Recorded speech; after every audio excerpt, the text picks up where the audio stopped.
ఆకాశం ఏనాటిదో దగ్గర మొదలు పెడితే మిన్నేటి సూర్యుడు కానీ, అందాలలో కానీ, అంజలి అంజలి కానీ, బోటనీ పాఠం కానీ, ఆయన పాట ఇస్తే అది అద్భుతమే. అది 10 ఏళ్ళు కాదు, 100 ఏళ్ళు కాదు, 1000 ఏళ్ళు కాదు. సంగీతం ఉన్నంతకాలం, పాట ఉన్నంతకాలం మన మనసుల్ని పరవశింప చేస్తూనే ఉంటుంది. ఇందాకే చెప్పాను, సంగీతం అన్న ప్రపంచంలో పాట అన్న సింహాసనాన్ని వేసుకొని రాజా గారు రాజాలాగే కూర్చొని ఈ సంగీత ప్రపంచాన్ని ఏలుతున్నారు అని చెప్పి ఆలస్యం చేయకుండా నేను ఇళయరాజా గారిని మాట్లాడవలసిందిగా కోరుకుంటున్నాము. మీ మాటలు వినడానికి మేము అందరం వెయిట్ చేస్తున్నాం సార్. మాట్లాడాలా? ఈ ఏజ్లో కూడా ఇలా చేస్తున్నారే, చేయకూడదే, ఇలా చేస్తున్నారే అంటున్నారు.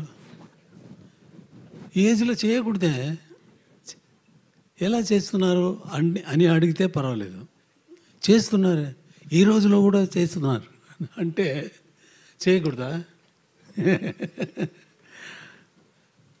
మా వాళ్ళే అప్పుడు వీడు వంశీ ఒక గ్రూప్ ఉంది, వీళ్ళందరూ నా కంపోజింగ్ రూమ్ ముందా ఒకే గలాట చేస్తూ ఉన్నారు. అది ఇక్కడ మాట్లాడడానికి నేను రాలా, మాట్లాడడానికి ఏమీ లేదు. నేను చేసిన పని ఈ పిక్చర్లో ఉంది. మీరు విన్నారు, వినకపోతున్నారు, వింటూ ఉంటారు, అది నమ్మకం ఉంది. కీరవాణి గారు నాకు రాసినప్పుడు ఈ పల్లివి వినిపించినప్పుడు అనుకున్నాను, వీడు లోపల ఉన్న బంధం, ఆత్మబంధం గురించి కదా రాసి ఉన్నారు. ఇది పాట లేదు, సిచ్యువేషన్ కోసం రాయలేదు. ఆయన ఆయన real feeling towards me is అంత అభిమానుడు.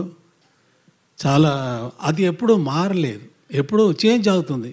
ఒక స్టేజ్ వస్తే కొన్ని పిక్చర్ బిగినింగ్లో మ్యూజిక్ చేసేదానికి ముందు ఈజ్ ద ఫ్యాన్, అంతే కదా. ఫ్యాన్గా ముందే తర్వాత పిక్చర్స్ వచ్చి పిక్చర్లో మ్యూజిక్ చేసి మ్యూజిక్ వల్ల పాపులర్ అయ్యి అయితే స్వభావం మారిపోతుంది. మారిపోవచ్చు, మారలేదు. ఆ రోజు ఎలా నాకు కనిపించారో first time I saw him in my room, composing room, ఎలా చూసానో అలాగే ఉన్నారు.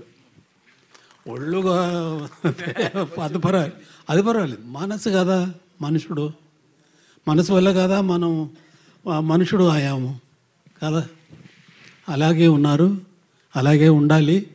దేవుడు ఈ పిక్చర్కి ఆశీస్సులు అందరికీ, దీంట్లో పనిచేసిన, ఈ పిక్చర్లో పనిచేసిన అందరికీ నీ లాంగ్ లైఫ్, ఫేమ్ అని ఇవ్వాలని కోరుకున్నాను, అంతే. Thank you sir.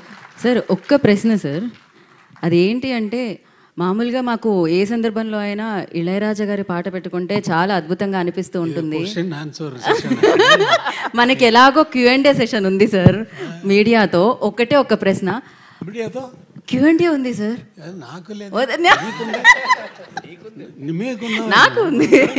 ఓకే, ఒకటే ఒక ప్రశ్న సార్, ఇళయరాజా గారు లాంటి సంగీత దర్శకుడు ఇచ్చిన పాటల్లో ఇళయరాజా గారికి నచ్చిన పాట ఏది? మీకు బాగా, ఇన్ని వేల పాటల్లో మీకు బాగా నచ్చిన పాట ఏది? ఫేవరెట్ సాంగ్ అంటాం కదా సార్, అలా ఒకటి. వేలు ఒకటనా రెండనా? నాకు ఇష్టమైన కాదు, నా వల్ల వచ్చింది కదా. నాకు ఎంత మ్యూజిక్ తెలుసు అనేది ముఖ్యం కాదు. మ్యూజిక్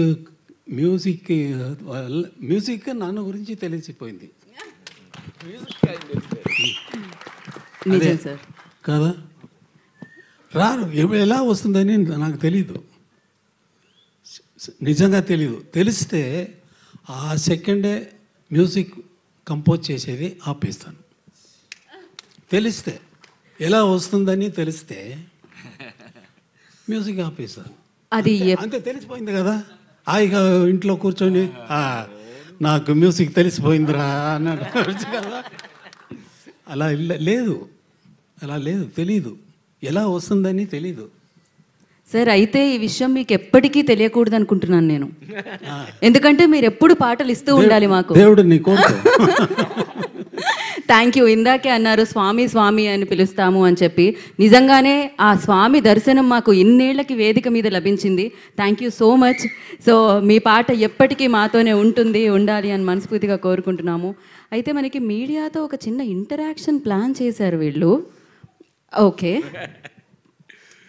యా, కాదు సింపుల్గా ఏమన్నా సింపుల్గా సార్, సింపుల్ పాట గురించి, షష్ఠి పూర్తి గురించి.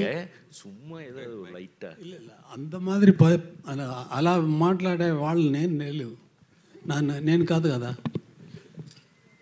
అలా ఇవ్వలేదు. దాని ఫంక్షన్ కోసం వచ్చాను, రిలీజ్ కోసం. ఎప్పుడైనా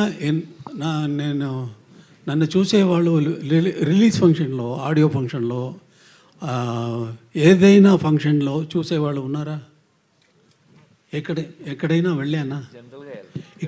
ఇక్కడ వచ్చానంటే కొత్త వాళ్ళు ఫస్ట్ టైంగా అటెంప్ట్ చేస్తున్నారు, వాళ్ళు ఎంకరేజ్ చేయాలని ఇక్కడ వచ్చాను. అదే నా స్వభావం. ఫస్ట్ పిక్చర్ చేసినప్పుడు నెక్స్ట్ వచ్చిన కొత్త డైరెక్టర్స్ వస్తే వంశీ గురించి ఎవరికి తెలుసు? నాతో వచ్చారు యంగ్స్టర్స్, వస్తే వాళ్ళని ఎంకరేజ్ చేసేదే నాది స్వభావం అయిపోయింది. అలాగే భారతి రాజా వచ్చినప్పుడు భారతి రాజా కాదు, నేను నాతో వచ్చినప్పుడు భారతి రాజా కాదు, మణిరత్నం కాదు, వంశీ కాదు. ఇప్పుడు ఇలాంటి ఎన్ని డైరెక్టర్స్ చెప్పాలా? మణివண்ணన్, నివాస్, మనోబాల, అదే వాళ్ళ కోసం నేను వచ్చాను కాబట్టి క్షమించాలా, మీడియా వాళ్ళు అందరూ క్షమించాలా అని అన్నాను. సార్ ఇళయరాజా గారు సార్, ఇళయరాజా గారు, నేను మిమ్మల్ని క్వశ్చన్ ఏం అడగనండి. జస్ట్ దట్ ఏంటంటే ప్రొడ్యూసర్కి ఫస్ట్గా థ్యాంక్స్, మిమ్మల్ని మా ముందు కూర్చోబెట్టారు, అది మాకు అదృష్టంగా భావిస్తున్నాం. అండ్ గత నెలలో ఒక వార్త చదివాం, ఏంటంటే భారత ప్రభుత్వం ఇళయరాజా గారికి భారతరత్న ఇవ్వబోతుందని ఒక స్పెక్యులేషన్ వార్త.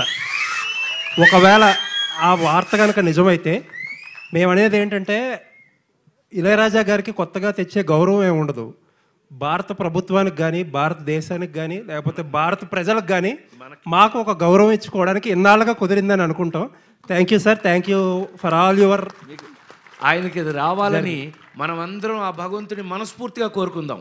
భారతరత్నతో ఆయన వచ్చిన రోజున మీరన్నట్టు వదలకుండా మళ్ళీ మనం కిరవాణి గారు బ్రదర్, మనం అందరం కలిపి ఆయన్ని హైదరాబాద్లో సన్మానం చేయాలి.